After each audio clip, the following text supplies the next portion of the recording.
voulez tout savoir sur l'école de football Brasserie du Cameroun? L'actualité des icônes.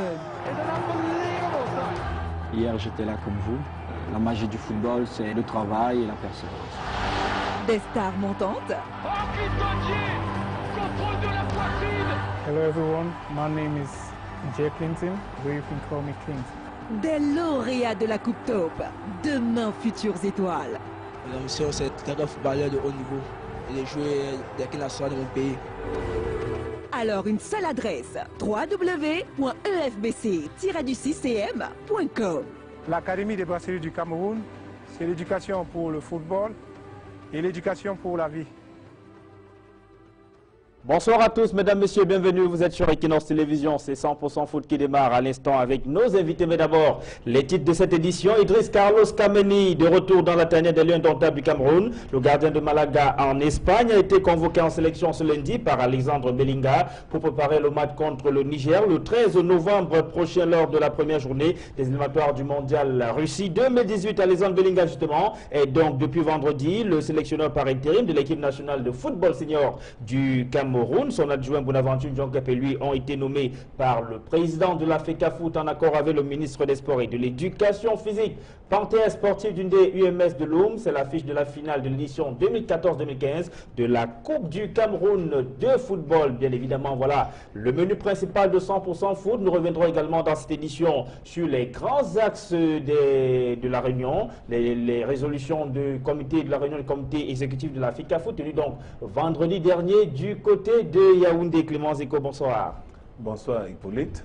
Vous êtes entraîneur de football, mais vous avez cette particularité d'avoir été l'un des tout derniers à travailler avec Alexandre Belinga au sein des Astres Football Club de Douala. Vous étiez son adjoint alors qu'il était le coach principal des Astres Football Club de Douala. Sa nomination depuis vendredi au poste de sélectionneur par intérim de l'équipe nationale de football senior du Cameroun. Vous l'avez accueilli comment cette nomination? Avec beaucoup de joie.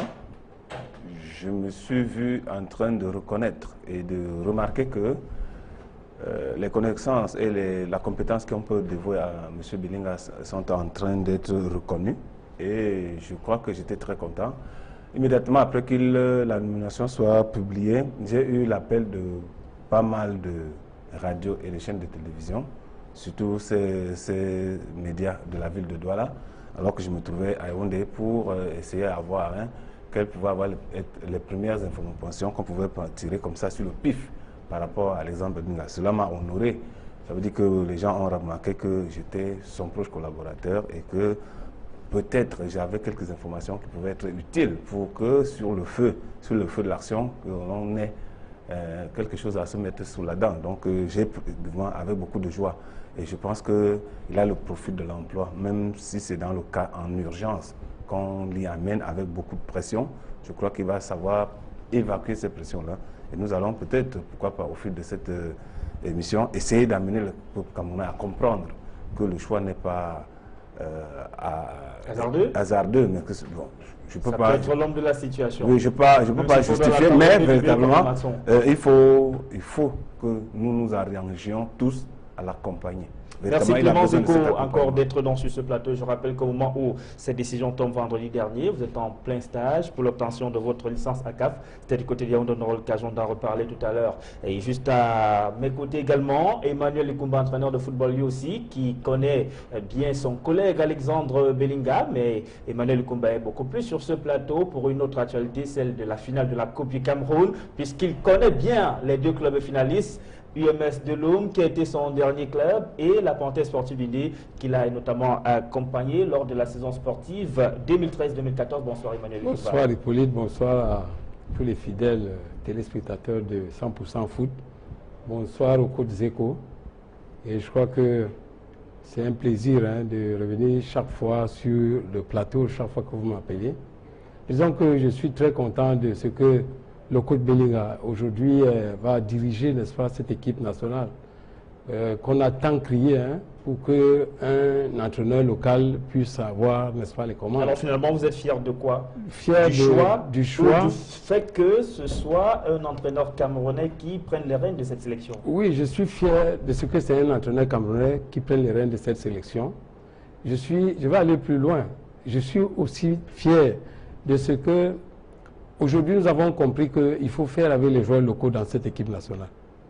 Et je crois que les joueurs locaux qui sont retenus dans cette équipe nationale ne déçoivent pas jusqu'à présent. Et je pense qu'avec l'arrivée de Bellingham, les choses iront de mieux en mieux en termes de résultats qu'on recherche et en termes même de cet esprit, de cet état d'esprit qu'on recherche dans cette équipe nationale. L'esprit Lion qui manque tellement dans cette équipe et qui fait que lorsqu'elle joue, on trouve que cette équipe ne joue sans âme.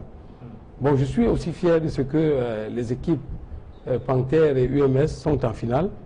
C'est d'autant plus parce que ces vous connaissez bien ces deux clubs-là. À quelle finale de la Coupe du Cameroun devrait-on s'attendre, Emmanuel Koumba? Disons qu'une très belle finale, parce que c'est des clubs qu'on pourrait qualifier des clubs dont on ne pouvait pas miser avec le Coton Sport de Garoua, avec d'autres équipes comme le Canon et tout ce que cela comporte.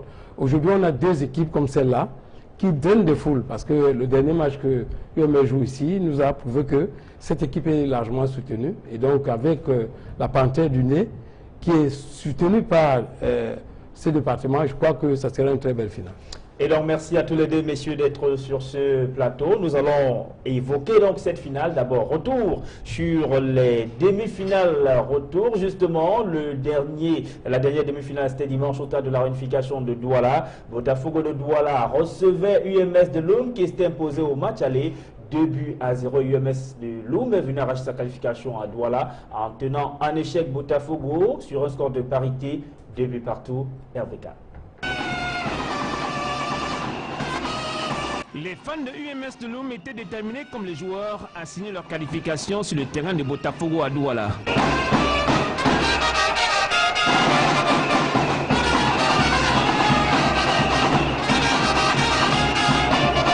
Dès l'entame de la rencontre, UMS de Loum, qui s'est fixé un objectif, surfe dans la zone de vérité de Botafogo et obtient ce penalty transformé par Tientia Alphonse Marie.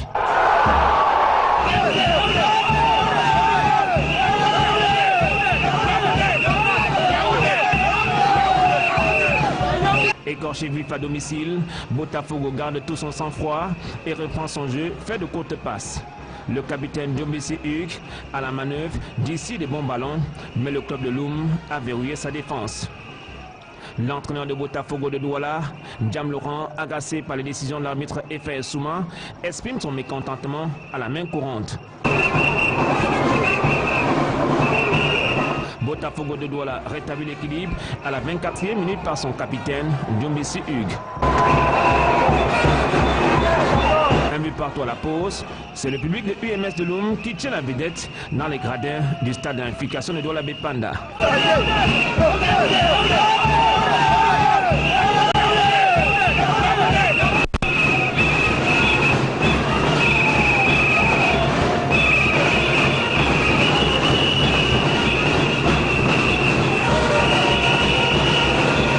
Au retour des vestiaires, Botafogo de Douala fait un pressing sur la défense des visiteurs de UMS qui recule et c'est à la 83e minute.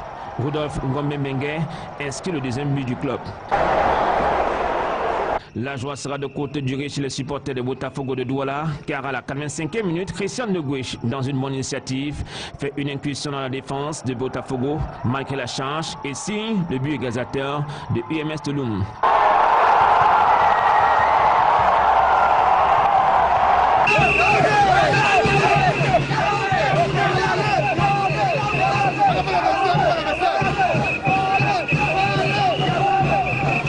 Partout, UMS de Loum a défendu solidement son avance de 2-0 du match aller.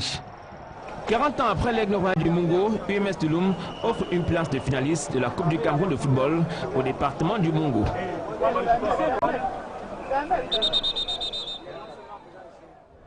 Emmanuel Koumba, exploit pour UMS de Loum ou qualification méritée? Je crois que c'est une qualification méritée. Lorsqu'on voit le parcours de l'UMS de Loum, on ne peut pas dire que c'est un fait de hasard. Et lorsqu'on voit, si on remonte dans les années précédentes, UMS de Loum a fait un très bon parcours. L'année dernière, par exemple, lorsque j'étais là, on s'est fait éliminer par Coton en quart de finale, retour à Garoua. Et donc, moi, je crois que cette équipe a bel et bien mérité. Lorsqu'on regarde les résultats qu'elle a engrangés tout au long de cette phase de la Coupe, Donc je crois que UMS de Loum a mérité et on pourrait dire à travers tout cela que UMS est bien parti pour la finale de la Coupe du Cameroun. Est-ce que pour ce club-là, la Coupe du Cameroun, ça a été quelque chose de mieux préparé pour UMS de Loum? Parce que le championnat, durant une bonne partie en tout cas, ça n'a pas été véritablement un club conquérant. Non, je dis, il s'est passé beaucoup de choses après moi.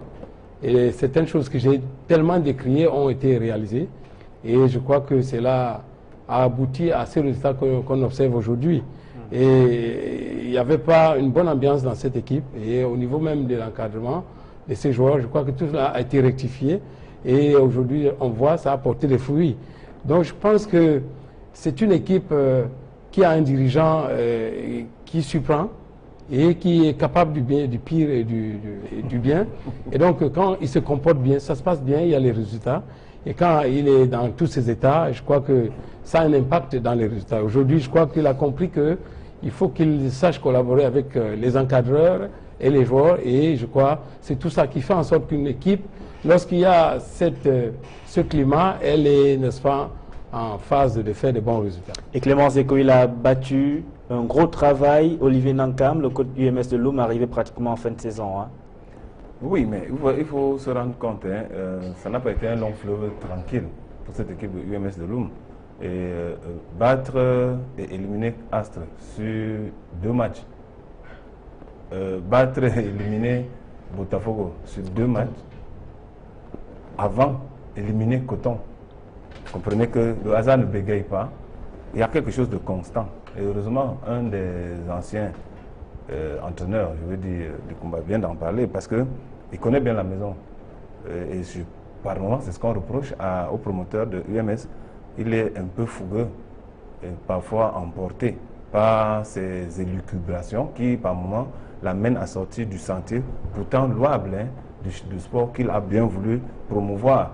Mais malheureusement, il y met tellement de passion que par moment, il déraille. Je crois que progressivement, les multiples échecs qu'il essuie auprès de certains encadreurs qui lui donnent un peu à comprendre qu'il y a des choses à faire, sont en train de l'instruire. Et nous osons croire que cette instruction, il va en tirer la bonne leçon pour comprendre que c'est bien d'être un promoteur. Mais maintenant, la société est organisée, chacun a sa place. Si vous employez quelqu'un pour faire un métier, donnez-lui la possibilité de faire ce métier et maintenant attendez le résultat. Ne vous immiscez pas dans son travail. Je crois que progressivement, elle est en train de comprendre. Et maintenant, les garçons, vous savez que la coupe a un truc de magique. Dès que vous jouez un match, vous le gagnez, la motivation vient seule et les joueurs sont capables de déplacer la montagne. Je crois que les joueurs de UMS sont dans cet état d'esprit. Ils sont capables de déplacer la montagne. Et derrière eux, il y a une foule bigarrée au départ, mais qui maintenant est devenue une foule véritablement. Chacun et qui accompagne dans le club. Donc, maintenant, dans le box des réactions, je vais proposer tour à tour d'écouter pour UMS de Loum Collins Mafania, le gardien de but de ce club-là, Brian Formy, attaquant, et le coach Olivier Nankam, tous au micro d'RVK et Emos Fongo. Du coup, en fait, ça fait vraiment plaisir puisque ça fait 3 années consécutives qu'on joue à ce cas de demi-finale. Donc aujourd'hui, si on a pu passer, vraiment c'est une très bonne chose. Surtout qu'on a eu en face d'une équipe de Botafogo qui élaborait mieux le jeu. Et on a marqué, ils sont revenus, le score, ils nous ont mené, on a égalisé. Dieu merci, bon maintenant, le meilleur reste à venir, quoi. En quelque sorte, plus c'est bon, on avait pour l'objectif d'arriver et de mettre un but. Et Dieu merci, on l'a fait très tôt. Mais surtout que bon, et comme le reste savait qu'on a mené déjà assez, bon, les gars ont pu baisser les manches, quoi. C'est le Bosquet à Botafogo de revenir facilement au score. Vraiment, ça fait de bien. Cette année, on a eu à se qualifier en Coupe du Cameroun. Ça fait 2 ans consécutifs qu'on cherche cette finale, mais ça fait de bien comment on s'est qualifié cette année. Je crois qu'on va jouer la Coupe du Cameroun et on va gagner la Coupe. Vraiment, c'était très difficile parce qu'ils sont venus jouer très haut. Mais heureusement, on a marqué le premier. Et on a eu à défendre, mais ce n'était pas vraiment facile pour nous parce qu'ils ont osé vraiment, ils ont marqué 2. Et heureusement, on a marqué encore un dernier but pour le tuer une fois. Oui, je crois parce que vraiment à Loum, on a fait fort et on a marqué 2 buts.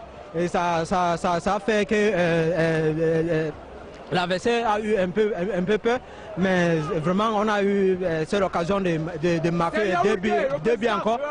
Ça fait totalement 4 buts à 2 et ça fait bien, on s'est qualifié. Pas du tout facile, une rencontre n'est jamais gagnée d'avance. C'est vrai qu'on avait pris du large un peu à la phase aller. Et c'était bien parce qu'on avait pu marquer 2 buts sans encaisser. Je crois que c'est en marquer de Coupe du Cameroun, c'est très important. Oui, largement, mais c'était un match âprement disputé. Hein. C'est vrai qu'on a eu beaucoup de frères ici, mais heureusement que les gars sont restés un peu sereins et concentrés. Et je pense qu'on a pu bien gérer ce match parce qu'il était question pour nous de marquer un but. Ici, en marquant un but, on devait les mettre en difficulté. Ce qui a été fait tout au début de la rencontre, je crois que le reste a suivi. Oui, puis ils ont joué hier. Je crois qu'ils ont essayé de remporter les matchs. Je crois qu'on va essayer de préparer cette finale, tous sereinement. Et puis on espère vraiment ramener ce trophée au grand public du Mungo. Je crois que ça serait une belle finale. Je crois qu'on va essayer de préparer ce match sereinement afin d'offrir au public camerounais un bon spectacle et surtout aux charmants supporters du grand Mungo, Penja Loum et Person Djombe.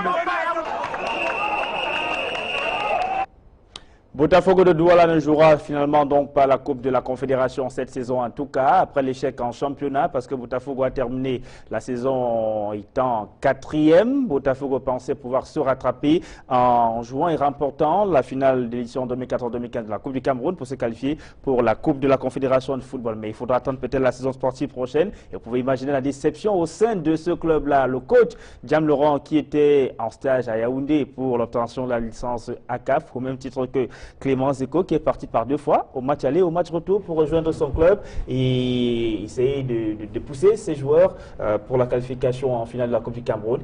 Malheureusement, ce n'est pas passé. Je propose d'écouter Diam Laurent, mais avant, Djumbisi Hugues, le capitaine de Botafogo de Douala, au micro de 100% foot. Très dessus, puisqu'on a à cœur de vraiment renverser la vapeur ici chez nous. Ça n'a pas été chose facile, puisque depuis le début de la Coupe, UMS est une très bonne équipe. Ils ont encore démontré cet après-midi ici.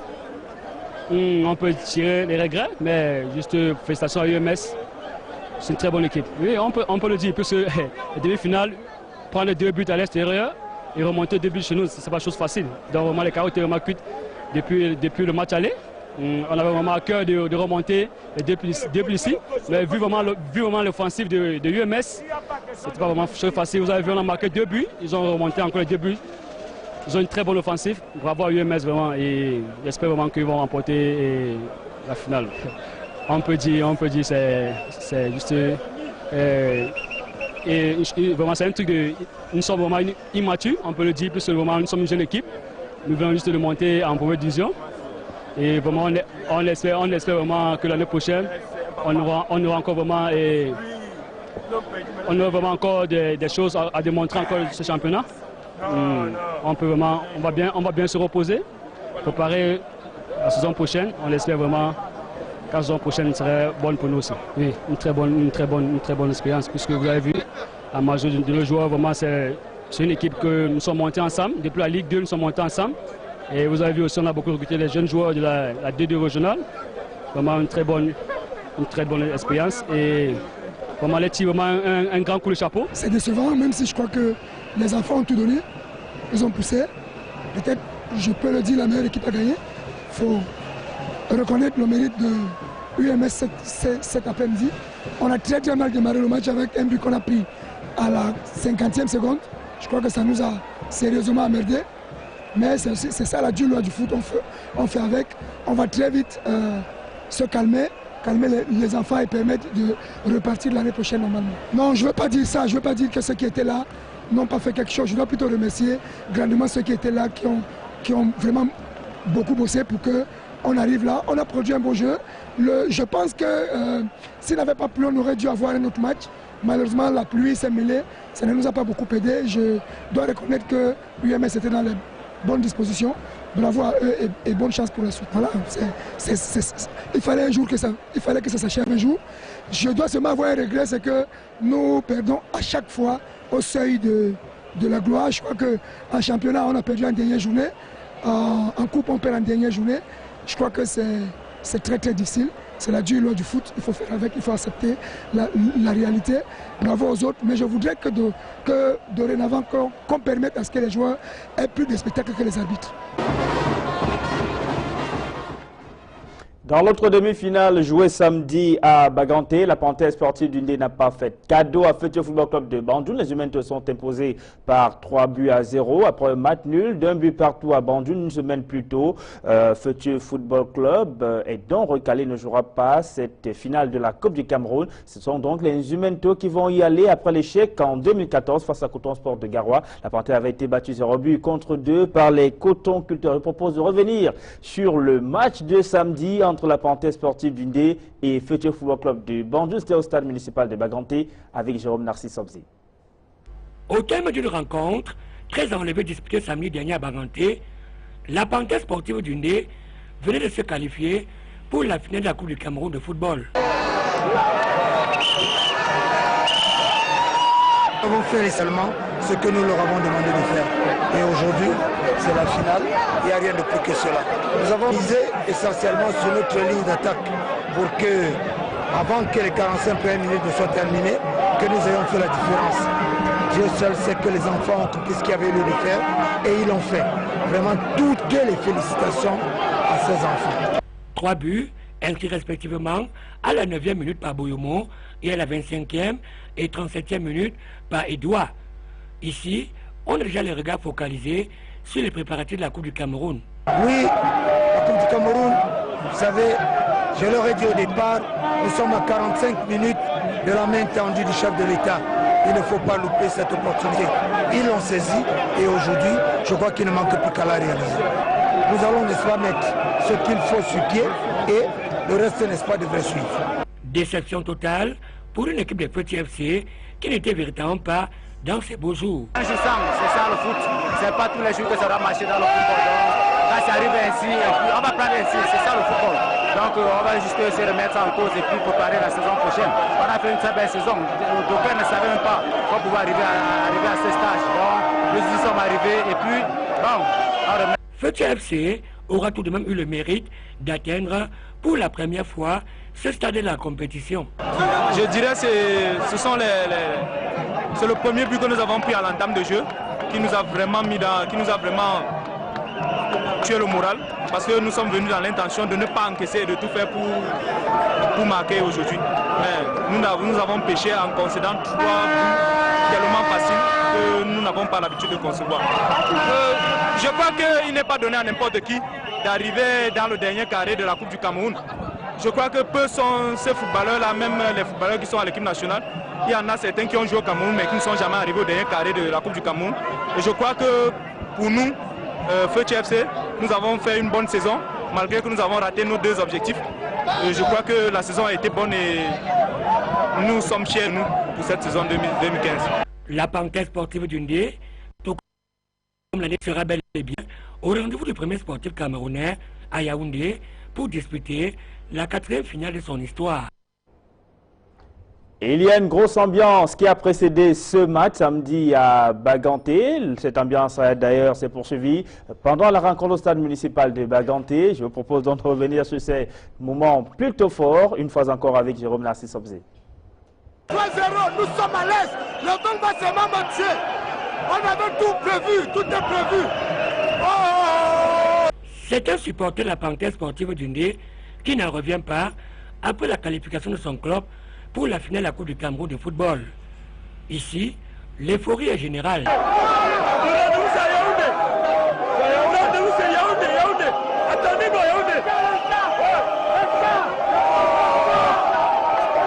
Des groupes de danse venus galvaniser l'instrumento donnent de la voix.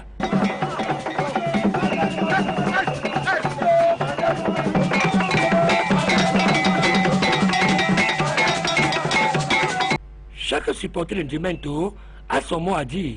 Nous sommes abattus par la victoire de Panthère. Abattus par quoi? Par la joie. Vraiment, nous sommes finis. Yaoundé va nous sortir cette année. Faut tuer c'est qui devant Panthère. Faut tuer c'est quoi? C'est un peu comme si on mettait l'équipe nationale des Lions indomptables contre Faut tuer. Qu'est-ce qui vous arrive au Cameroun? Faut tuer c'est qui devant Panthère. Vraiment, monsieur le journaliste, merci beaucoup. C'est quel adversaire? Quand on nous a dit qu'on devait jouer avec Feu, on avait déjà vu une requalification de plus. On les a laissés à l'heure Yaoundé 1-1. Parce qu'on devait les décourager au village. Quand on voit Yaoundé, devant le chef de l'État. Un samedi qui restera pendant longtemps gravé dans les mémoires.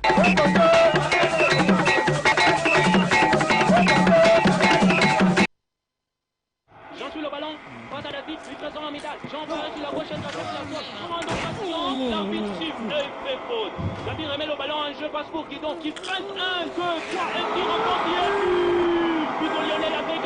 Il n'y a pas de football sans 33 Export. 33 Export, supporter numéro 1 du football. Belle ambiance à Baganté, la Panthère sportive Indé sera à Yaoundé. Quand la date n'est pas encore connue, vous écouterez tout à l'heure à propos le président de la FECAFOOT, Tombi Aroko Sidiki, qui préfère ne pas s'aventurer sur ce chemin-là. Hein. Il préfère laisser l'annonce de cette date à qui de droit, c'est-à-dire le cabinet civil de la présidente de la République du Cameroun. En tout cas, ce sont ses propos. Vous l'écouterez tout à l'heure dans 100% foot. Et je vais proposer maintenant de vivre les images de l'arrivée des Lions à Prime, à l'aéroport international de Douala. C'était dimanche après leur brillante qualification pour la phase finale du CHAN 2016. Les Lions sont allés battre à Brazzaville les Diables Rouges à Prime du Congo 1-0, alors qu'au match à Yaoundé c'était 0 but partout. Martin Tougopilé, qui a donc hérité de ce groupe-là, a apporté des modifications, a été même critiqué au passage parce qu'il avait modifié, il avait renvoyé d'autres à la maison, ceux qui avaient pourtant été convoqués par Ia François. Il a été lourdement critiqué dans la presse et même certains confrères techniciens de football ne comprenaient pas trop ce qu'il faisait. Mais aujourd'hui, le résultat est là. Emmanuel Kumba, c'est le plus important. C'est le plus important. Moi, je crois que le coach Ntungu suivait cette équipe de bout en bout, même quand il n'avait pas été au sein de cette équipe. Donc, il avait les nouvelles de cette équipe au sujet des joueurs qu'on on devait appeler dans cette équipe. Et lorsqu'il prend les rênes de cette équipe, il a, n'est-ce pas, la matière à faire valoir, c'est-à-dire que à faire cette modification par rapport au choix de joueurs et à mettre une préparation de ce match en actif. Et je crois qu'aujourd'hui, tout cela a fait en sorte qu'il y a eu cet état d'esprit qui s'est installé au sein de ce groupe. Et lorsque nous voyons cette équipe, au départ, tous les joueurs, n'est-ce pas, à qui on donnait le micro, laissaient croire qu'il y a la sérénité dans le groupe et il y avait une ambiance bon enfant. Et donc, moi, je crois que les résultats de cette équipe des A', ne me surprend pas tellement, mais je crois qu'il a l'actif du coach Ntungu qui a apporté du sien dans cette équipe qui n'allait pas déjà bien. Faut-il oublier le travail qui a été précédemment abattu par Ia François? Oui, je ne disconviens pas, mais je crois que tout cela fait en sorte qu'il y a une continuité avec tout ce que le coach a fait. Et avec cette continuité, il y a eu, n'est-ce pas, la touche particulière de Ntungu qui aujourd'hui a toutes les félicitations malgré toutes les critiques dont il a été sujet. Et on l'a plutôt vite jugé, Martin Tougopilé, Clément Zico, vous pensez? Non, c'est juste que Ntungu est un personnage différent de celui de Ia François. Et tout choix, entre guillemets, arbitraire. Ça veut dire que M. Likumba vient de bien le préciser. Parce que on se rend compte effectivement que M. Ntungu suivait cette équipe. Et lorsqu'il a eu l'occasion, il a apporté la correction qu'il fallait à son sens pour apporter le résultat. Et comme c'est le résultat qui justifie ce qu'on a fait aujourd'hui, on peut dire qu'il a eu raison de faire ce qu'il a fait. J'ai eu la chance de voir cette équipe s'entraîner la dernière fois à Oudja avant de prendre son envol pour le Congo. Et puis ça se dégageait. Vraiment, ça se dégageait que les garçons étaient conscients de la tâche à remplir. Ils l'ont rempli. Maintenant, il faut que, comme on a mis, c'était une mise en bouche, il faut maintenant qu'on soit capable de reconquérir l'aura qui était le nôtre. Parce que depuis un certain moment, les équipes du Cameroun se heurtent à l'échec, à répétition. Donc, je pense qu'ils auront l'occasion de nous prouver, une fois que le CHAN sera lancé, de de nous remettre sur les rails de la victoire. Et ils sont heureux. Heureux, les Lions à prime, notamment le capitaine Hugo Patrice Niamé qui a assuré dans les buts, et aussi le sélectionneur Martin Tougoupilé que je vous propose d'écouter au micro de Raoul Taboufoy. Satisfait parce que je vous l'avais dit, et quand je voyais notre groupe par rapport à celui du Congo, je savais qu'il y avait un coup à jouer. Maintenant, on avait vendu notre peau moins cher parce qu'on n'avait pas pu gagner ici à Yaoundé. Mais bon, c'est dommage parce que c'est vrai que les Camerounais n'y croient plus. Mais maintenant, il est temps, n'est-ce pas, de revenir, n'est-ce pas, vers ces jeunes. Nous, les jeunes qui essayons d'amener la nation, la patrie vers le haut. Donc maintenant, nous sommes fiers de cette qualification, mais rien n'a encore été fait parce que maintenant, il faut la préparer pour faire une bonne prestation. Ça ne sert à rien de se qualifier durement et ne rien faire là-bas. Donc on va, n'est-ce pas, travailler, continuer à respecter les consignes de nos entraîneurs. Et pourquoi pas faire une bonne prestation, n'est-ce pas, au Chan. Ben, tout le monde est content parce qu'on est allé chercher la qualification, on l'a eu. Donc maintenant, on va jouer le Chan. Les joueurs sont contents, les entraîneurs sont contents, tout le monde va se préparer pour ce champ. Oh, mais moi je croyais à ces jeunes gens, hein, parce que je connais leur capacité, je connais leur volonté. Ils l'ont exprimé là-bas et ça s'est bien passé. Mais il y avait des qualités endormies, il fallait juste les réveiller, les activer. Et puis, avec un discours un peu plus juste, ça a tenu. Ah, ils avaient une détermination à nul autre pareil. Ils voulaient aller au Chan et ils sont qualifiés. Et bien évidemment, des réactions recueillies par Soulé et Raoul Taboufoy. On va quitter la tanière des Lions à prime pour celle des Lions seniors avec le nouveau patron de l'encadrement technique Alexandre Belinga, nommé par intérim vendredi par le président de la FECAFOOT, Tombia Sidi, qui est en accord avec le ministre des Sports et de l'Éducation physique. Peut-on parler d'un limogeage de Volker Finke?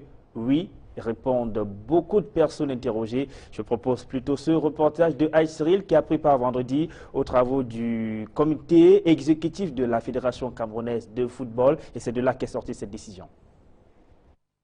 Après la défaite des Lions indomptables, 0 but contre 3 face au Nigeria le 11 octobre dernier, qui est certainement la goutte d'eau qui a fait déborder le vase, Tombi Aroko Sidiki a attendu de réunir le comité exécutif de la FECAFOOT pour faire annoncer le limogeage de Volker Finke. Nous avons examiné froidement la situation du staff technique de l'équipe nationale et aujourd'hui, après cette analyse froide, nous avons pensé que M. Volker Finke n'est plus l'homme de la situation. Il y a un rejet populaire. Arrivé à la tête des Lions indomptables dans des conditions troubles pour remplacer Jean-Paul Akono en 2013, Volker Finke est débarqué après 2 années de bail, marquées notamment par 2 campagnes foireuses à la Coupe du Monde 2014 au Brésil et à la CAN 2015 en Guinée équatoriale. Son jeu était devenu stéréotypé, sans inspiration de ses joueurs qu'il met sur le terrain, sans stratégie devant nous amener à la victoire.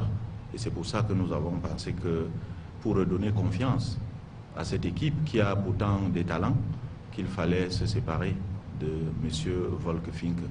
En application de l'article 9, alinéa 1 du décret présidentiel qui confère la gestion de l'équipe nationale à la FECAFOOT et après avis du ministre des Sports et de l'Éducation physique, le président de la FECAFOOT confie l'équipe nationale à des nationaux qui jusque-là étaient confinés à des postes d'adjoints.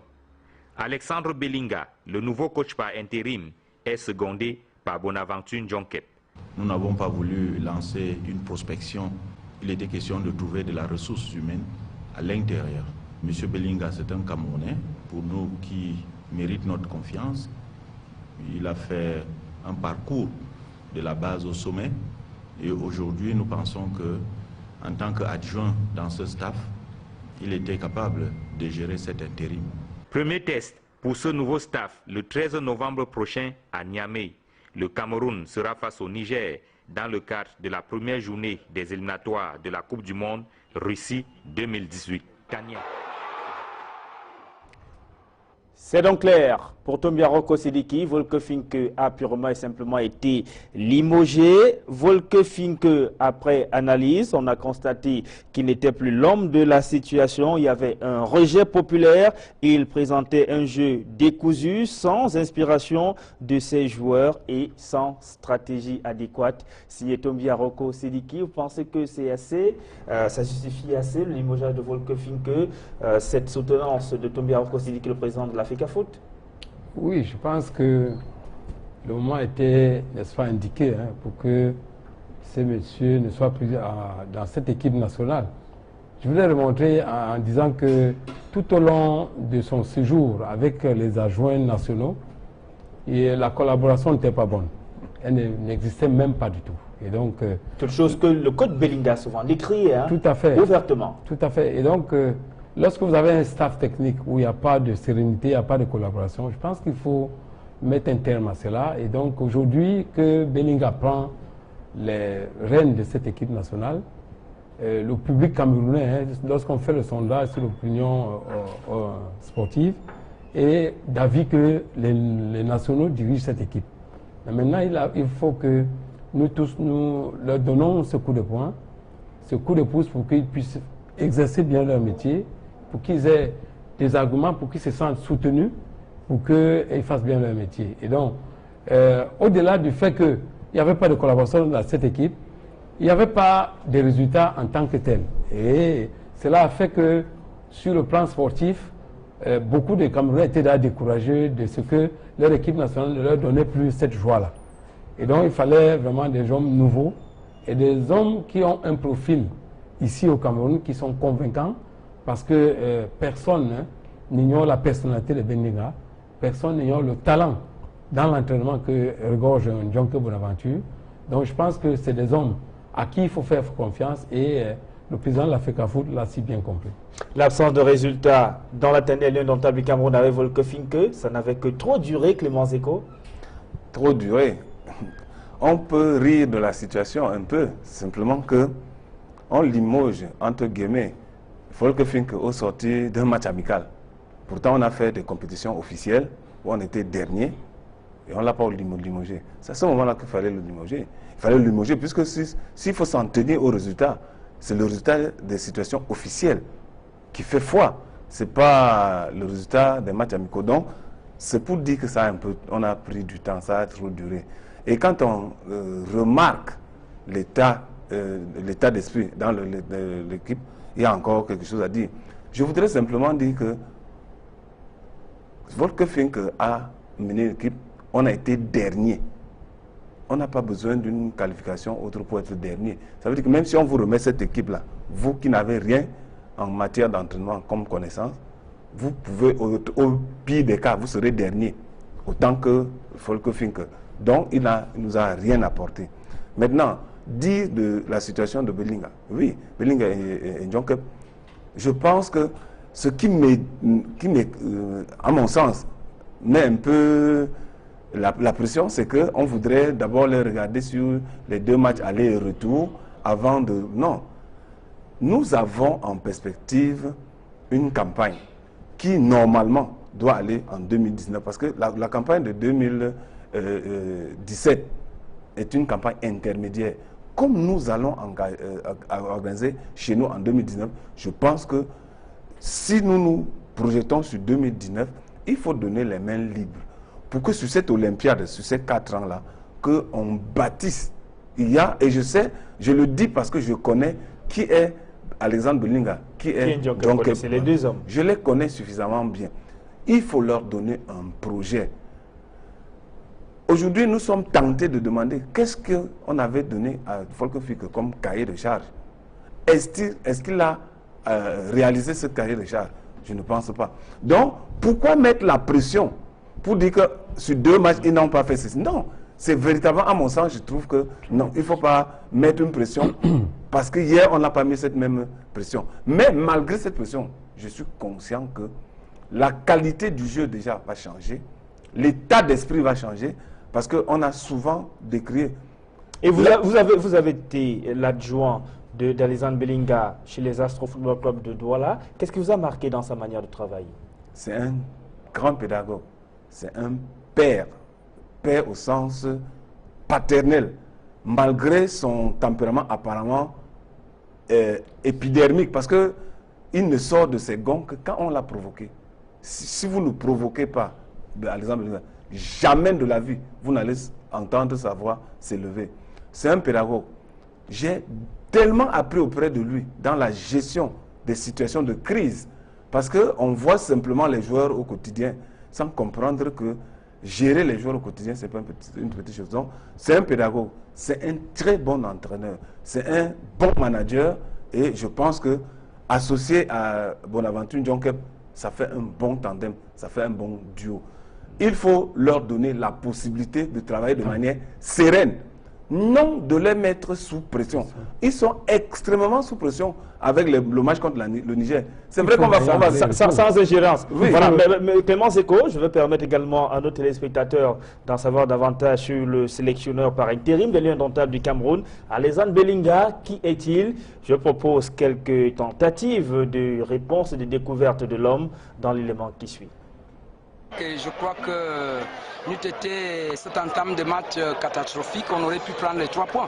C'est un visage bien connu du football camerounais et même africain. Alexandre Belinga, le sélectionneur par intérim de l'équipe nationale de football senior du Cameroun, nommé ce vendredi 30 octobre 2015 par le président de l'Africa Foot, après accord du ministre des Sports et de l'Éducation physique, sera à la hauteur de la tâche qui l'attend. Désormais, pensent de nombreux techniciens de football. Né le 25 août 1962, Alexandre Grégoire Belinga démontre vite à ses parents que le football, ce sera son affaire. Et c'est ce qu'il fera plus tard, comme métier. Arrivé 1 an plus tôt à l'équipe nationale junior de football du Cameroun, Alexandre Belinga, qui joue au poste de milieu défensif, est sélectionné en 1981 et il va à la Coupe du Monde en Australie. Parmi ses coéquipiers, Bonaventure Djonkep. Alexandre Belinga a également fait les beaux jours du Tonnerre Kalara Club de Yaoundé. Après sa carrière de footballeur, Alexandre Belinga embrasse celle d'entraîneur de football. Dans ce milieu, il affiche vite son caractère d'homme de poigne. En 2005, il remporte la finale de la Coupe du Cameroun avec Impo de Yaoundé face à Unisport du Onkam, dont il deviendra l'entraîneur quelques années plus tard. Alexandre Grégoire Belinga a également entraîné Sable Football Club de Bati, Fofou de Baham et surtout les Astres de Douala qu'il emmène en Ligue des Champions en 2012, après avoir remporté le tournoi de l'amitié d'Angola. Alexandre Grégoire Belinga imprime sa marque, entraîneur plutôt discret, mais respecté de ses joueurs, à qui il impose du respect par sa manière de travailler. Alexandre Belinga fait un court séjour sur le banc de touche des Lions juniors comme adjoint de Souleymane Aboubakar. À la veille de la Coupe du Monde 2014, il est nommé par le président du comité de normalisation de l'Africa Foot pour superviser les matchs des adversaires des Lions indomptables pendant les éliminatoires et lors de la phase finale de la Coupe du Monde au Brésil.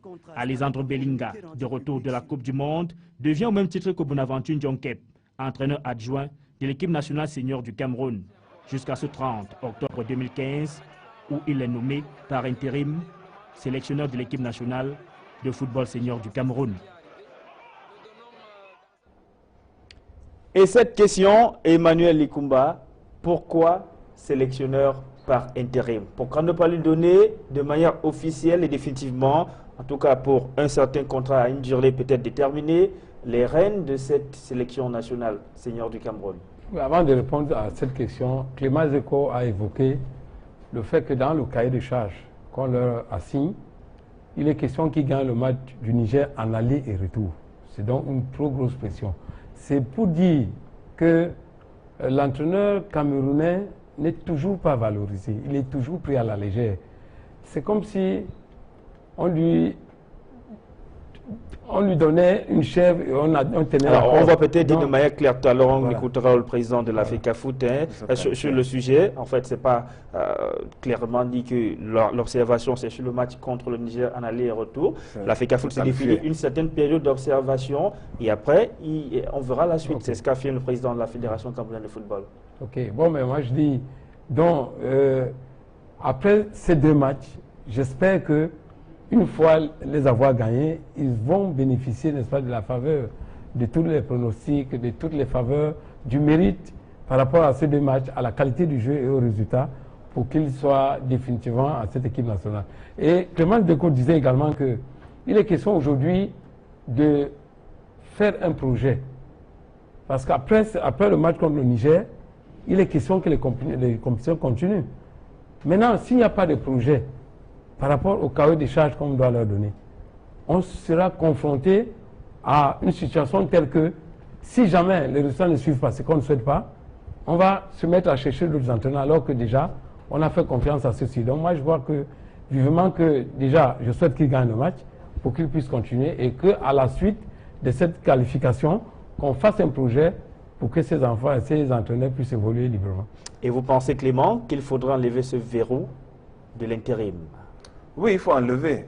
Ça pèse dans la conscience? Ça ne vous donne pas cette liberté de travailler? Oui, ouais, les délais sont tellement courts, les enjeux sont grands, parce que quand on met cet enjeu, ça veut dire que ipso facto, de toutes les façons, il faut absolument qu'on se qualifie, parce que non, ça met une forte pression. Ce n'est pas la pression qui fait problème. Il est habitué, un entraîneur, c'est quelqu'un qui gère la pression au quotidien. La pression du résultat, la pression du jeu, la pression du public. Il y a tellement de pression, l'entraîneur de haut niveau ne gère que la pression. Ça, ce n'est pas le problème. Mais le problème, à mon sens, c'est dans la durée du travail et l'objectif au bout de cela. Quand on prend heureusement qu'ils étaient déjà dans la tanière et ils sont au courant de tous les problèmes. Mais malheureusement, sur le plan de l'animation des entraînements, il va se poser certainement un problème parce qu'ils n'étaient pas, entre guillemets, très impliqués directement par ces entraînements-là. Eux qui étaient chargés de superviser, chargés de faire ceci un peu éloigné du terrain. Mais ils ont au moins vu ce groupe-là, oui, ils connaissent les joueurs. L'essentiel n'est pas le voir, mais heureusement, parce que connaissant les deux messieurs, Djonkep et Belinga, dans l'approche avec les joueurs, je pense que maintenant qu'ils ont la manette, au moins pour ces deux matchs, ils vont savoir véritablement utiliser ces manettes-là pour recadrer. Parce que c'est un problème d'abord de discours, d'organisation de jeu et de confiance qu'il faut accorder. Et donc justement, Clément Zeko, dans ce discours, Alexandre Belinga n'a pas attendu une semaine, puisque ce lundi, il a rendu public une liste de 25 joueurs convoqués pour préparer le match du 13 novembre prochain contre le Niger, match comptant pour la première journée des éliminatoires de la Coupe du Monde Russie 2018. Je vais d'ailleurs proposer les 3 gardiens de but et une nouvelle, le retour de Driss Carlos Kameni. Vous allez voir, ils sont 3 gardiens de but convoqués par Alexandre Belinga, Ondoa Fabrice, Guérolandi Asembe et Idriss Carlos Kameni. Emmanuel Ikumba, vous accueillez le retour d'Idriss Carlos Kameni dans la tanière comment, vu la forme du moment de ce gardien de but de Malaga en première division en Espagne? Oui, vu sa forme, vu tout ce qu'il montre, tout ce qu'il démontre, je crois qu'il mérite bel et bien d'être à l'équipe nationale, comme tous les autres joueurs qui sont en train de convaincre dans tous les championnats, tous les Camerounais d'ailleurs. Donc je crois qu'il mérite bel et bien de revenir à l'équipe nationale. Mais maintenant, il va falloir qu'il sache gagner sa place, parce que revenir à l'équipe nationale, ce n'est pas suffisant. C'est avoir sa place de titulaire qu'il est question. Alors là, il revient comment? Rentrons un peu dans l'esprit de Belinga, le sélectionneur. Idriss Carlos Kameni revient pour permettre au groupe de bénéficier de son expérience, ou il vient carrément pour prendre les cages des Lions indomptables du Cameroun? Non, on ne l'a pas nommé à une fonction. Il vient comme gardien de but et il est 1-3 pour prendre la place de gardien de but. Je pense que... Puisqu'il ne faut pas quand même oublier qu'il y a un titulaire en ce moment, ce poste qui est Fabrice Ondoa. Non, aucun poste. Quand on a vu le dernier match contre le Nigeria, il est de bon ton. C'était un match amical où on fait des essais, on fait des... Encore que c'est un match amical. Et dans les matchs amicaux sont des galops d'essais qui permettent de mettre au grand jour les problèmes qui se posent à l'équipe pour pouvoir apporter la solution. Je pense que pendant le match contre le Nigeria, l'attitude du gardien a été pas celle qu'on a souvent vue. Dans les sorties, dans les appréciations, dans le timing, il lui a manqué un certain nombre de choses. Sur les 2 premiers buts, je pense que c'est sur cela que ce qu'on peut lui reprocher. Et le reproche, malheureusement, c'est que lui ne joue pas régulièrement en club. Quand on met, pas le cas de Kameni, quand on met la pression telle qu'on a mis sur les deux, le duo qui prend les rênes maintenant, ils doivent se donner les moyens de gagner. Parce que le problème maintenant pour eux, c'est de gagner. Or, s'ils avaient le même projet que la dernière fois, quand on avait dit qu'il fallait reconstruire, dans le projet de la reconstruction, la philosophie et l'approche, la technique d'approche les deux sont différentes. Mais maintenant, si vous voulez qu'on gagne ipso facto là, on va les prendre, ceux qui peuvent nous marquer les buts. Et je crois que celui qui peut aussi empêcher d'encaisser les buts, au jour d'aujourd'hui, vu sa prestation, c'est Idriss Carlo Kameni, d'abord vu la hauteur de son championnat. Et nous avons vu contre les attaquants les plus outillés d'Espagne, il a démontré qu'il avait de la... Donc de manière claire, ce qui fait défaut en ce moment au jeune Fabrice Ondoa, dont le talent n'est pas remis en cause, c'est le manque de compétition. Oui, c'est le manque de compétition. Et au vu des pressions qu'on demande de le résultat, il faut donc amener les gens qui vont faire le résultat, ipso facto, inc ou non, ici et maintenant. Et après, on va essayer de voir. Alors, vu cet argumentaire Clément Zeko, Emmanuel Koumba, qui est technicien de football, vous aussi, ce ne serait pas surprenant de voir Idriss Carlos Kameni reprendre les rênes de l'équipe nationale de football senior du Cameroun. Oui, ça ne sera pas surprenant. Mais comme je l'ai dit tantôt, il est question qu'il mérite bel et bien cette place aux entraînements pendant la phase de préparation. Donc, c'est vrai, il est question de faire jouer en équipe nationale ces joueurs qui jouent, qui sont en compétition et qui sont à la hauteur de la tâche qu'on attend d'eux. C'est vrai qu'on a dit Carlos Kameni aujourd'hui, lorsqu'on regarde ses matchs, il est convaincant dans les buts. Il est rassurant dans ses buts. Il est 60% dans son équipe. Donc quand il revient en équipe nationale, il y a de quoi, n'est-ce pas, lui faire confiance. Mais moi, je l'ai dit, ce n'est pas suffisant. Parce que les deux autres gardiens sont là aussi pour se faire valoir. Et donc, il faut que les encadreurs les mettent en concurrence, parce que vous savez, lorsqu'on appelle certains joueurs à l'équipe nationale, il y en a qui font la grosse tête, il y en a qui sont indisciplinés. Il va falloir qu'on rassemble tous ces éléments pour voir quel est le gardien qu'il nous faut pour la qualification. Et c'est là qu'intervient le discours. C'est là qu'intervient le discours. Parce que lorsqu'on écarte d'abord Carlos Kameni, il était question de quoi? Pourquoi il est d'abord parti? Bon, s'il revient avec les mêmes habitudes, les mêmes... Je crois qu'il ne va pas bénéficier de la confiance des encadreurs.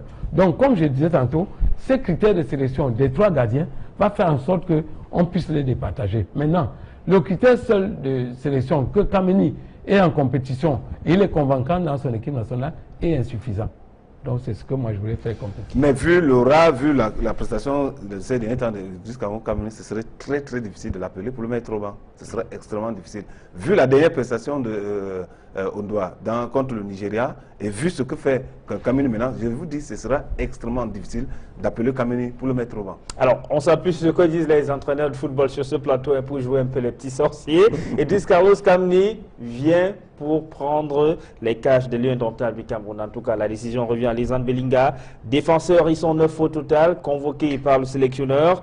Alan Nyom, qui lui a signé son retour il y a un match maintenant, lors du match amical contre le Nigeria. Aurélien Tidiou, Nicolas Nkoulou Doubena, Sébastien Basson, Joël Matip, Henri Bedi Mossame, Kombi Mandian, qui devient permanent plutôt, hein, Clément Zeko. Oui, et il le démontre. Ce n'est pas une faveur qu'on fait à Kombi que de l'appeler et de le faire jouer. Ce n'est pas une faveur du tout. Il a de la qualité. Encore que lors du dernier match, on l'a mis à droite, qui n'est pas son pied de prédilection, même s'il joue bien. Nous soulignons en passant qu'il nous a évité la catastrophe dès les 15 premières minutes là, parce que s'il n'avait pas été bien replacé, on aurait pris le but le plus tôt possible. Même en le positionnant à droite, il a apporté la qualité. Mais à gauche, il est meilleur que cela. Malgré tout, ce n'est pas une faveur qu'on fait à Kombi Mandian que de le convoquer et le mettre sur le terrain. Il le mérite amplement. Et on va peut-être revenir en image. Il y a également un autre retour, celui de Marvin Matip, le frère de l'autre, le frère de Joël, qui a déjà été sélectionné notamment lors de la campagne des éliminatoires de la Coupe du Monde 2014. Il a fait quelques apparitions qui n'ont pas vraiment été convaincantes, mais il revient aujourd'hui. Oui, mais disons que c'est l'adaptation et l'intégration qui pourront, pour Marvin, dire quelque chose. Mais à voir ces dernières prestations, on l'a vu l'autre jour contre son frère, ça a été un match en championnat. Oui, chacun a donné du sien pour nous laisser voir que Marvin mérite cette place. Mais maintenant, il a été convoqué. C'est tous ceux qui ont été convoqués, je pense pour ma part, ont le mérite d'être convoqués. Mais maintenant, il faudra pouvoir les mettre ensemble, parce que c'est le faire jouer ensemble qui fait problème. Ce n'est pas les individus, c'est de trouver le ciment qui va la cohésion les mettre ensemble pour que chacun apporte du meilleur de sien pour donner le résultat et produire le résultat que nous recherchons. Au milieu de terrain, Stéphane Biaïtoundi, le capitaine, ayant Eno Takan, Tony Tiani, voilà aussi une apparition toute nouvelle.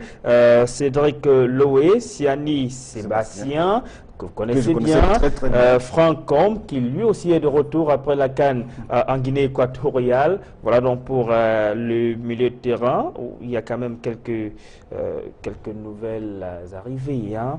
Tony Tiani. Surtout dans ce compartiment du milieu de terrain, il y a Tiani, il y a Siani, parce que même Siani qui a fait son apparition pour la première fois contre le Nigeria, a, malgré tout, a donné une bonne prestation, mais la manière d'animer le projet du jeu, le plan du jeu n'était pas de nature à permettre à Siani d'étaler tout ce qu'on pouvait savoir. Parce que c'est un joueur que je connais personnellement. Il a une bonne ambidestrie, il joue bien du pied gauche que du pied droit. Il est, hier, l'autre jour, on l'a vu plutôt en demi-défensif, alors qu'en position avancée, il est extrêmement bien. Donc, on se rend compte que tous ceux qui sont appelés, moi je pense, ont de la qualité pour être appelés. Maintenant, il faut pouvoir les mettre ensemble. Il est aussi en forme, parce que l'on veut parler des attaquants. Il a marqué le week-end avec Antalya Sport. Antalya a pourtant été battu. On veut parler de Samuel Eto'o-Fils. Non, on ne vous fait pas l'annonce du soir. Samuel n'a pas été convoqué par Alexandre Bellinga. On va regarder la liste des attaquants convoqués par Alexandre Bellinga, Eric Maxime Choupo-Moting, Benjamin Mukandio, mais qui lui alors au mieux de sa forme en ce moment. Benjamin Mukandio qui a fait parler la poudre le week-end en Ligue 1. Lorient qui jouait contre Guingamp. Lorient qui était mené. Benjamin Mukandio a marqué les 2 buts qui ont permis donc à Lorient d'arracher ce match nul, 2 buts partout face à Guingamp. Léonard Kweke, qui a été malheureux au même titre que Clinton Dié lors de la Coupe d'Afrique des Nations en Guinée équatoriale tout récemment. Vincent Aboubakar, qui est lui aussi en forme avec le FC Porto au Portugal. Omarou Aboubakar, c'est aussi un retour. Omarou Aboubakar, il a été sélectionné précédemment 2 fois avec les Lions du Cameroun. Et Salif Edgar. Omarou Aboubakar, oui, je connais bien, il est parti de CP7. Hein. Oui. Je l'ai eu ici à CP7. Bon extérieur, très très bon extérieur qui a de la vitesse. Donc ça veut dire quoi? Nous allons nous répéter, tous les joueurs qu'on a appelés là ont le mérite d'être appelés parce que leurs prestations militent en cette convocation. Mais maintenant, le tout maintenant, c'est de mettre, c'est le metteur en scène, le sélectionneur et son staff. Ce metteur en scène qui va donner à chacun le rôle qu'il va pouvoir jouer. Et cela va permettre que ces joueurs convoqués apportent l'élément nécessaire pour le résultat. Donc, sur la qualité individuelle, je n'ai pas trop de choses à redire.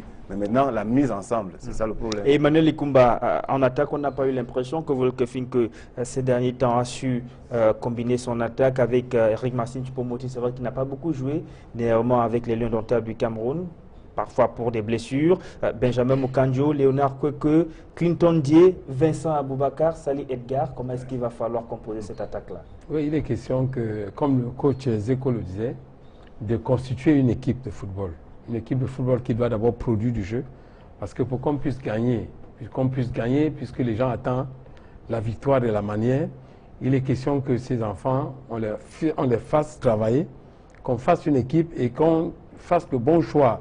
Tous ces éléments, tous ces joueurs qu'on a appelés sont des joueurs qui méritent parce qu'on regarde leurs prestations dans leurs différents clubs. Et donc, il est question maintenant que le staff technique s'attelle à ce que le travail soit bien fait et que le choix soit judicieux pour qu'on ait une équipe des joueurs qu'il faut au poste qu'il faut. Mais moi, je n'ai pas beaucoup d'inquiétude à ce niveau. Sachant quelle est la philosophie du jeu d'Alexandre Bellinga, peut-être un peu celle de Nyonkep, puisque un va prendre le devant, je peux déjà me rassurer de la qualité du jeu et du choix du judicieux des joueurs, en m'appuyant sur la probité et l'honnêteté d'Alexandre, sur sa fermeté par rapport, parce que c'est un entraîneur qui a toujours un projet de jeu. Il sait ce qu'il fait, il sait comment il faut animer son jeu, et si vous comprenez cette animation, si vous êtes capable de le faire, il vous choisira. Il ne vous choisit pas sur la base de votre nom. Non, véritablement, je peux mettre la main au feu dans cet aspect-là. Ça veut dire que ceux qui vont véritablement adhérer au projet et qui ont la capacité de produire du jeu à travers ce projet je suis certain qu'il va les prendre. Voilà, merci à Raphaël Dipanda pour ces tableaux. On va revenir sur la réunion du comité exécutif de l'Africa Foot vendredi à Yaoundé. Doumbia Roko Sidiki a parlé de l'avenir d'Alexandre Belinga sur le banc de touche des Lions indomptables du Cameroun. Je vous propose de l'écouter au micro d'Aïe-Cyril. Nous avons nommé M. Belinga sur la base de son parcours. Et il est trop tôt pour vous dire ce que nous allons faire d'ici là. Nous lui donnons sa chance. Nous pensons qu'il est qualifié.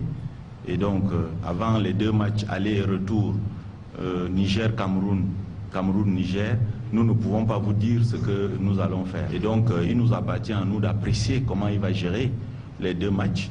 Et sur la base de la façon dont il va gérer les 2 matchs, peut-être que le comité exécutif sera obligé de le maintenir et peut-être de le laisser gérer l'équipe pour 1 an, 2, 3, voire même 10 ans. Donc pour nous, camerouniser le poste ne nous fait pas du mal. Il s'agit de trouver la personne la plus compétente possible qui est capable donc de nous donner le résultat que nous souhaitons. Et c'est donc clair, hein, l'avenir d'Alexandre Belinga dépend du match contre le Niger en aller et retour, signé le président de l'Africa Foot qui l'a nommé Doumbia Roko Sidiki, lequel s'est également projeté avec le comité, les autres membres du comité exécutif sur les préparatifs de la Coupe d'Afrique des Nations de football féminin qu'organise le Cameroun l'année prochaine en 2016. Le gouvernement et la fédération sont en train de faire le nécessaire à travers la République. D'ici quelques semaines, vous allez voir les chantiers partout, au stade militaire, au stade annexe, à Limbé. Et nous pensons que pour l'instant, la CAN se prépare très bien. Et dans les prochains jours, le gouvernement et la fédération vont nommer un directeur à la demande de la CAF, un directeur de la compétition, et nous mettrons sur pied un comité d'organisation. Nous sommes en train de travailler là-dessus. Et pour ce faire, il va falloir fermer le stade Omisfor Amadou Aïe de Yaoundé. Vous savez que c'est ce stade et celui de Limbé qui vont abriter la phase finale de la Coupe d'Afrique des Nations de football féminin en 2016. Le stade sera-t-il fermé? Oui, affirme Doumbia Roko Sidiki, mais après la finale de la Coupe du Cameroun. Concernant la fermeture du stade, la finale de la Coupe du Cameroun, elle doit se jouer au stade Amadou Aïdjo. Parce que c'est le meilleur endroit où, en fait, la fédération peut organiser cet événement. C'est pour ça que j'avais plaidé pour que la date de démarrage des travaux soit repoussée. Et nous pensons que ce stade sera fermé dès lors que la finale de la Coupe du Cameroun se jouera. Et la finale de la Coupe du Cameroun, elle va se jouer, mais quand? Ça, on ne le sait pas encore. Doumbia Roko Sidiki a préféré ne pas avancer une date. Il préfère laisser cette, cette activité-là au cabinet civil de la présidente de la République du Cameroun, parce que vous savez que c'est là-bas qu'en grande partie la date de la finale de la Coupe du Cameroun se décide, puisque cette finale est présidée par le président Paul Biya. Je propose d'écouter Doumbia Roko Sidiki au micro d'Aïe-Cyril. Nous allons mettre à la disposition du cabinet civil les noms des finalistes. Néanmoins, nous avons pris une avance. Nous avons communiqué au pouvoir public les dates probables. Et donc, je pense que je ne suis pas la personne la mieux autorisée pour vous communiquer ces dates. Nous attendons la disponibilité du premier sportif camerounais et vous serez certainement informés de la date à laquelle la finale de la Coupe du Cameroun se jouera. Et pour ce qui est des clubs engagés en Coupe africaine interclub, Coton Sport de Garoua et l'Union sportive de Douala en Ligue des Champions, New Star de Douala en Coupe de la Confédération, peut-être avec UMS de Loum ou la Panthère sportive d'Indé. Ce sera en tout cas le vainqueur de la finale de la Coupe du Cameroun qui rejoindra New Star de Douala en Coupe de la Confédération pour les clubs camerounais. Ces clubs, il va falloir leur donner la possibilité de se préparer pour avoir le niveau de ces compétitions africaines, dit Doumbia Roko Sidiki. Le comité exécutif décide que l'élection... Et donc nous revenons sur Doumbia Roko Sidiki qui parle de comment est-ce que les clubs camerounais qualifiés pour les Coupes africaines interclubs devront être préparés pour amener de bons résultats dans ces différentes compétitions organisées par la CAF.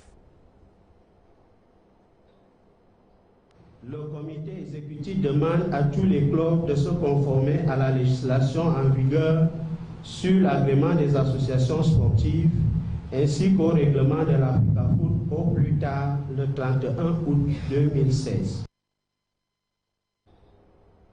Et là, c'est plutôt le secrétaire général par intérim de la FECAFOOT, Bizo, Paul, qui parlait de ces clubs-là qui ne sont pas encore arrivés à la réglementation en vigueur. Ça veut dire que les clubs doivent devenir pratiquement des formes de société. Depuis plus de 2 ans, ça fait partie des cahiers de charges. Je vais proposer de revenir sur la sortie du président de la FECAFOOT, Tombiaro Kosidiki, sur les préparatifs. Comment est-ce qu'il va falloir préparer les clubs camerounais engagés, qualifiés en Coupes africaines interclubs pour qu'ils produisent de bons résultats de ce côté-là. On reviendra peut-être sur cet élément très prochainement, mais je vais vous proposer de retrouver le secrétaire général par intérim de la FECAFOOT qui parle de la prorogation, cette fois du mandat du général Pierre Semengue. Vous savez que l'élection à la Ligue de football professionnel du Cameroun ne sera possible qu'au mois d'avril 2016.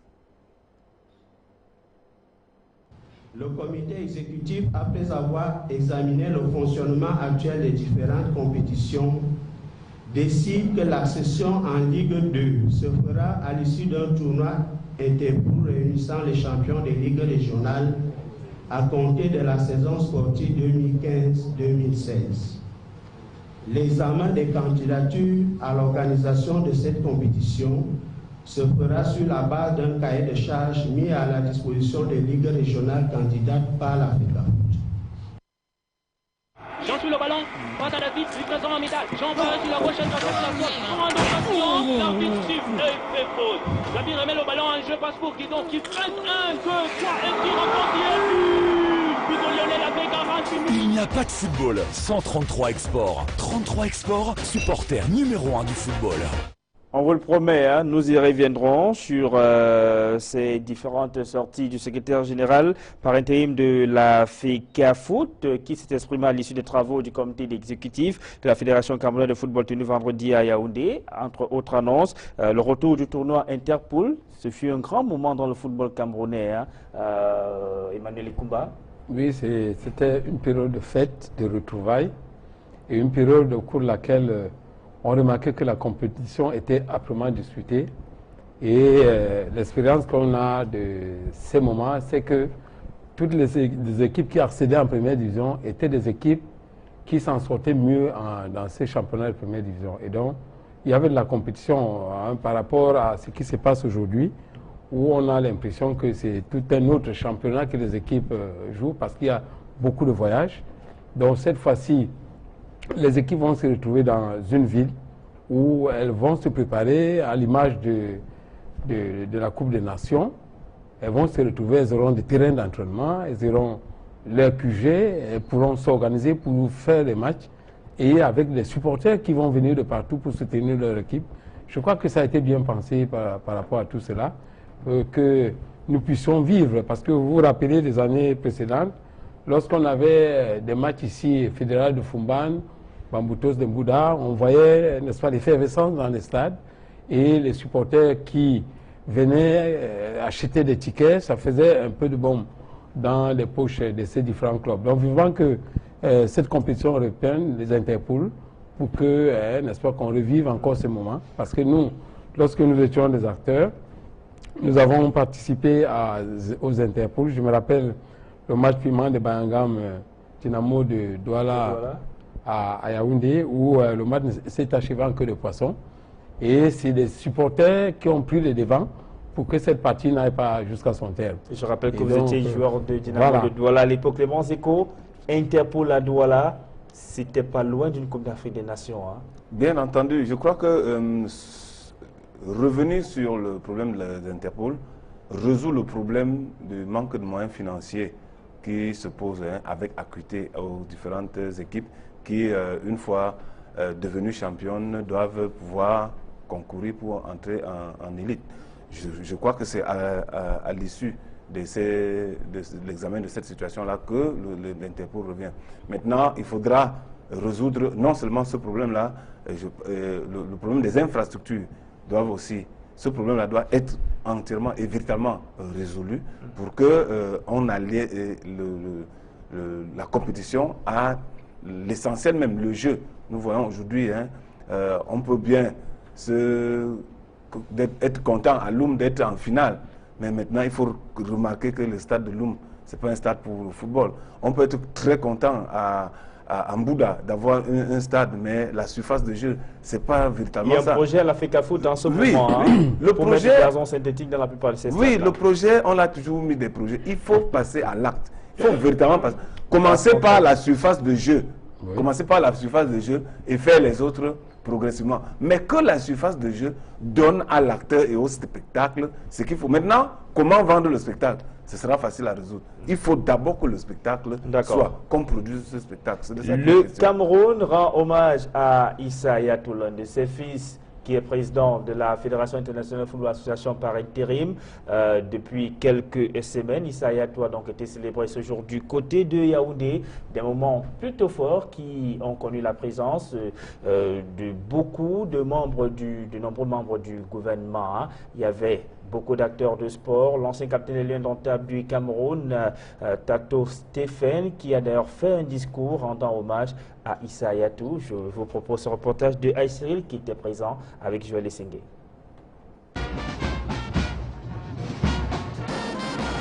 Aux vaillants soldats, la nation reconnaissante, pourrait-on dire. Issa Hayatou est célébré par les siens après son accession à la présidence de la FIFA le 11 octobre 2015. Cette prestigieuse distinction constitue non seulement le couronnement d'une carrière riche au service du football mondial, mais honore également notre pays, le Cameroun. Parmi ceux qui écrivent les pages de ce cahier d'un retour au pays natal, Tato Stéphane, capitaine des Lions indomptables en 1990. Nous avons joué le mondial 90 en Italie.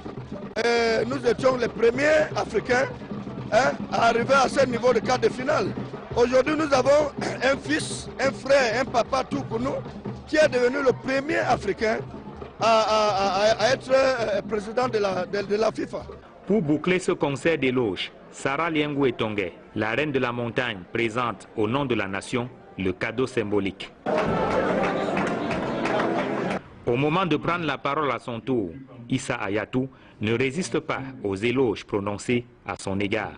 Il n'est pas hommage plus retentissant que celui de la reconnaissance des siens. Il n'est pas sensation plus forte que celle d'un retour chez soi, à la maison, au milieu des siens. Après un parcours atypique qui l'a conduit au sommet du football mondial, Issa Hayatou est désormais une source d'inspiration pour les nouvelles générations. Il a toujours été un modèle pour moi. Les quelques pas que j'effectue aujourd'hui au système international prouvent à suffisance que je voudrais justement atteindre son niveau, voire dépasser son niveau si c'était possible. Candidat malheureux à la présidence de la FIFA en 2002, Issa Hayatou est aujourd'hui porté en triomphe. Ce qu'il a cherché sans trouver en 2002, il a trouvé sans chercher en 2015. Célébré par les siens, Issa Hayatou, le président de la Fédération internationale de football association, hommage mérité. Emmanuel Ikumba. Oui, c'est une voix immense que d'avoir un Camerounais comme président de la FIFA. Vous savez, les termes intérim ou quoi, Issa Hayatou est président. C'est président pour vous. Il est président de la FIFA. Même c'est pour un jour. Tout à fait. Nous sommes très fiers de ce qu'aujourd'hui, le président de la FIFA, un Camerounais, rentre chez lui pour avoir des bénédictions et des félicitations pour cet honneur qu'il rend aux Camerounais. Il représente à l'Afrique. Parce que, je vous dis, ça ne sera pas facile que demain, qu'on ait un autre Africain qui soit présent à la FIFA. Même pour 2 semaines. Même pour un jour. Donc, je suis très content particulièrement de cette nomination de Issa Hayatou. Et vivement que Dieu lui accorde longue vie pour qu'il continue à être le patron de cette structure qui aujourd'hui fait couler beaucoup d'encre de salive en termes de malversation financière. Et contrairement à Emmanuel Ikumba, vous allez peut-être demander à Issa Hayatou de faire quelque chose. Pourquoi pas pour le Cameroun? La FIFA, en tant que président de la FIFA, on peut quand même le faire. Faire quelque chose pour l'Afrique. Même si c'est en 3 mois. Oui, il le fait. Il le fait. Moi, je remarque simplement que Issa Hayatou, c'est un professeur d'éducation physique qui est parti de l'enseignement pour le secrétariat de la fédération et puis pour la direction de l'éducation physique. c'est un fonctionnaire qui est parti, comme on dit, sac d'eau pour devenir ce qu'il devient. Si déjà un professeur d'éducation physique du Cameroun peut devenir la personne numéro 1 d'une structure comme la FIFA, pourquoi pense-t-on que les Camerounais ne sont pas capables de bien diriger leur équipe nationale, par exemple? Pourquoi? Mais il y a aussi que Issa Hayatou n'est pas arrivé là par la force d'un concours ou d'une élection. Hein? Oui, mais déjà, de par son doyenat. Il y a des choses qu'il faut remarquer. C'est de par son doyenat, son ancienneté. Oui, mais il y est arrivé. Vous croyez qu'il est le premier à devenir président de la CAF? Non. Vous croyez qu'il est le premier à arriver vice-président de la FIFA? Non. Qu'est-ce qui fait sa longévité? N'oublions pas qu'en dessous, il y a le travail qu'il fait au quotidien, qui fait en sorte qu'il soit capable d'être maintenu. Non, ce que je voulais relever, c'est de souligner que nous avons de la ressource humaine à profusion et dans tous les domaines. Il suffit de savoir utiliser pour en tirer le meilleur. Donc, faisons-nous confiance.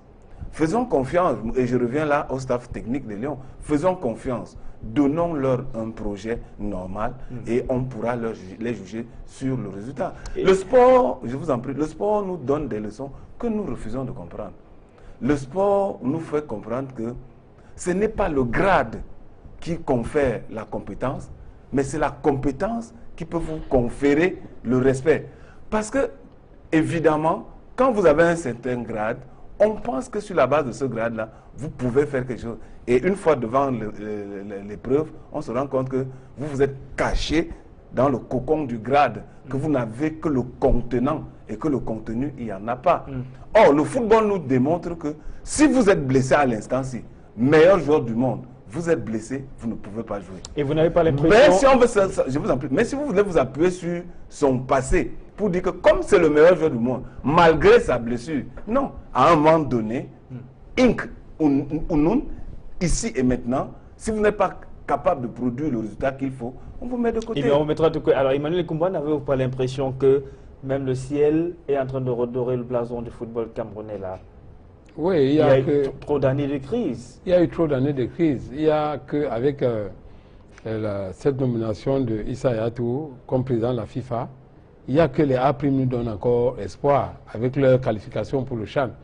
Il n'y a que si, au vu de tout ce qui se passe aujourd'hui, avec tout ce que la FECAFOOT est en train de faire, c'est d'un cheveu que les filles sont c'est des lueurs d'espoir qui se dégagent par rapport à tout ce que nous avons vécu auparavant, il y a quelques années, où on avait déjà marre de ce football.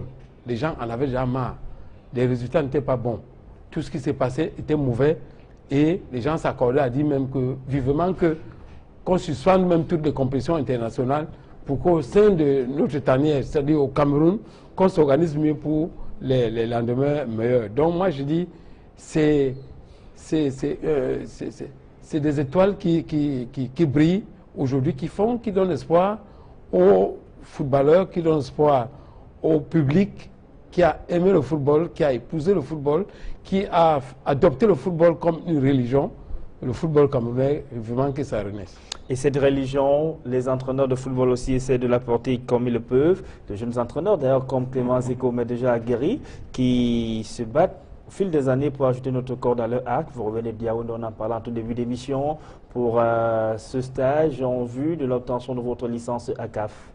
Oui, merci de l'occasion que vous me donnez. C'est vrai, nous avons bénéficié de ce stage qui n'est pas facile à mettre en place parce que comprenons que c'est un stage CAF, mais qui pour être mis en place doit amener la fédération qui demande à remplir un certain cahier de charges.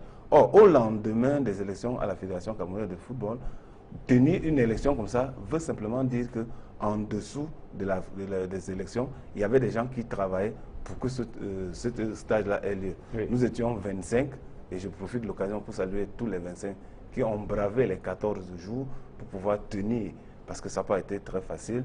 Et je salue aussi les instructeurs qui ont donné de tout leur savoir pour nous apporter les connaissances nécessaires. La crème de l'entraînement au Cameroun est en train de se faire. Véritablement, donnons la possibilité pour multiplier ces ressources humaines qui demain vont apporter de la réponse aux problèmes. Parce qu'effectivement, le sport et le mouvement sportif camerounais a des problèmes qui ne peuvent être résolus que par les Camerounais. Dans ce stage-là, dont nous venons d'achever simplement le premier module, va continuer et ne pourra s'achever qu'après le championnat qui n'a pas encore commencé.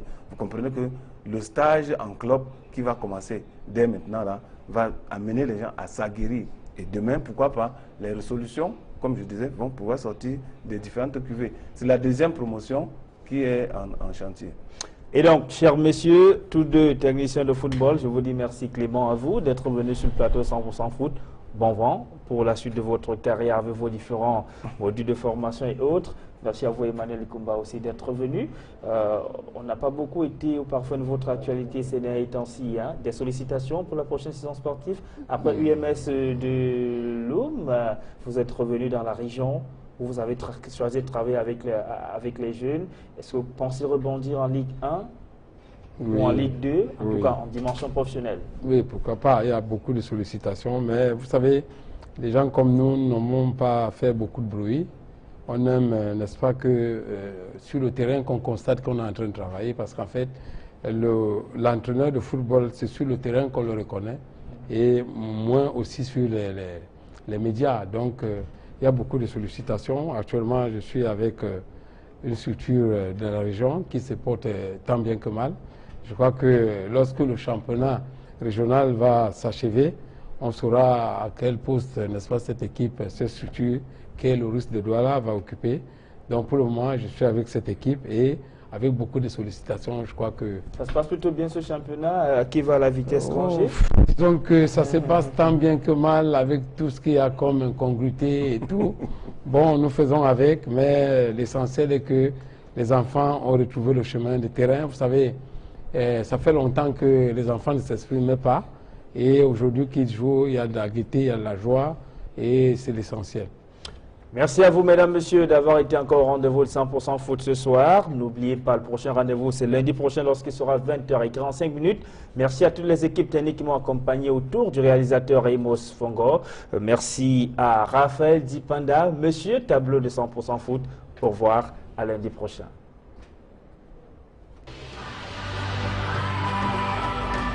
Hello everyone, my name is Jay Clinton, briefing from King. Et là ça peut aller vite, avec Komenji qui va bien sûr accélérer. Il a vu le déplacement de la casette. Oh, Clinton! J'ai commencé par le Coupe Top et après ça, j'étais avec les brasseries depuis 2006. J'avais envie de réussir et je pense que ça a été ma force aujourd'hui parce que j'ai toujours eu cette envie-là de réussir et j'ai toujours bossé pour ça. Ceux qui viennent de l'école de foot, j'aimerais qu'eux aussi continuent à travailler et rester concentrés dans ce qu'ils font. Je pense que je les ai donné envie de réussir et je vais toujours continuer à travailler dur. Je leur fais beaucoup de courage et beaucoup de réussite dans le foot. L'Académie des brasseries du Cameroun, c'est l'éducation pour le football et l'éducation pour la vie.